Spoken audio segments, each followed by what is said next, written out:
Assalamualaikum warahmatullahi wabarakatuh dan salam Malaysia Madani. Bak kata pepatah, tak kenal maka tak cinta. Jadi izinkan saya perkenalkan diri. Nama diberi Nodia Zara Amanda binti Kamarul Arifin dan saya berumur 12 tahun. Saya merupakan anak didik di Sekolah Kebahasaan Kerayong yang terletak di Berar Pahang. Kod sekolah saya ialah CBAA 038. Hobi saya ialah bermain catur dan membaca buku, manakala cita-cita saya pula ialah menjadi seorang doktor. Dalam video ini, saya berasa amat teruja untuk kongsikan mengenai sebuah novel yang berjudul Bagai Dihiri Sembilu. Buku ini adalah hasil karya penulis Nur Fatin Amira. Ia diterbitkan pada tahun 2017 oleh Pustaka Akal Ilmu. Buku ini mempunyai 224 halaman bercetak dan mempunyai sisipan kandungan sebanyak 16 bab. Buku ini sangat menarik dan syarat dengan pengajaran yang boleh dijadikan iktibar dalam kehidupan seharian, terutamanya kepada golongan pelajar. Ayuh bersama saya kita mengamati dan mendalami cerita ini dengan lebih dekat lagi. Novel yang berjudul Bagai Dihiris dengan Sembilu memaparkan kisah kehidupan seorang cucu yang diibaratkan bagai kacang lupakan kulit. Sejak kecil lagi, Wani ditatang bagai minat yang penuh. Apa sahaja yang diminta pasti akan ditunaikan oleh neneknya. Pekerjaan si nenek hanyalah menjual ubi kayu yang ditanamnya sendiri. Hasil jualan itu akan digunakan untuk membayar hutangnya. Seiring dengan peningkatan usia, Wani sudah pandai meminta-minta untuk dibelikan pakaian cantik dan makanan yang enak serta telefon bimbit, bahkan kalung emas seperti yang dimiliki kawannya. Nenek Wani juga terpaksa meminjam duit kepada orang lain bagi memenuhi kehendak cucunya. Di sekolah, Wani sering diejek dan dihina oleh rakannya kerana kemiskinannya.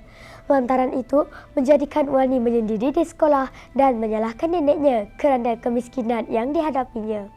Namun segalanya berubah apabila seorang murid kaya yang bernama Alia baru masuk ke sekolahnya, sudi berkawan dengannya.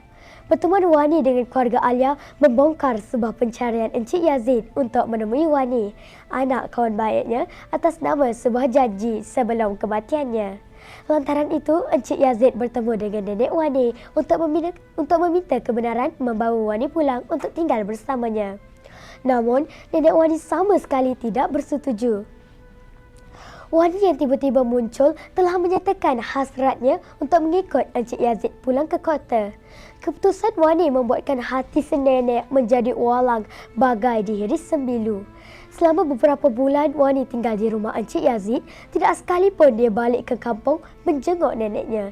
Neneknya setiap hari merindukan dan menunggu kepulangan Wani sehingga jatuh sakit. Encik Yazid juga sering mengajak Wani untuk menjenguk neneknya. Namun, pelbagai alasan diberikan oleh Wani. Kehadiran Wani dalam keluarga Encik Yazid tidak disenangi oleh Amiza, kakak Alia. Wani telah difitnah mencuri kalung milik ibu Alia. Biar beribu kali menegaskan dia tidak bersalah, namun tiada sesiapa yang mempercayainya. Dek kerana peristiwa itu, Wani dihalau keluar dari rumah keluarga Encik Yazid. Rentetan itu, Wani melangkah keluar dan pulang ke pangkuan neneknya. Namun, kepulangannya disambut dengan sekujur tubuh kaku neneknya yang tidak lagi bernyawa. Wani terus menangkap tubuh neneknya. Kesedihan dan kepedihan di hatinya atas perbuatannya meninggalkan neneknya dahulu sehingga dia pula ditinggalkan oleh neneknya kini. Wani menyesal kerana membiarkan neneknya hidup dalam kerinduan terhadap dirinya.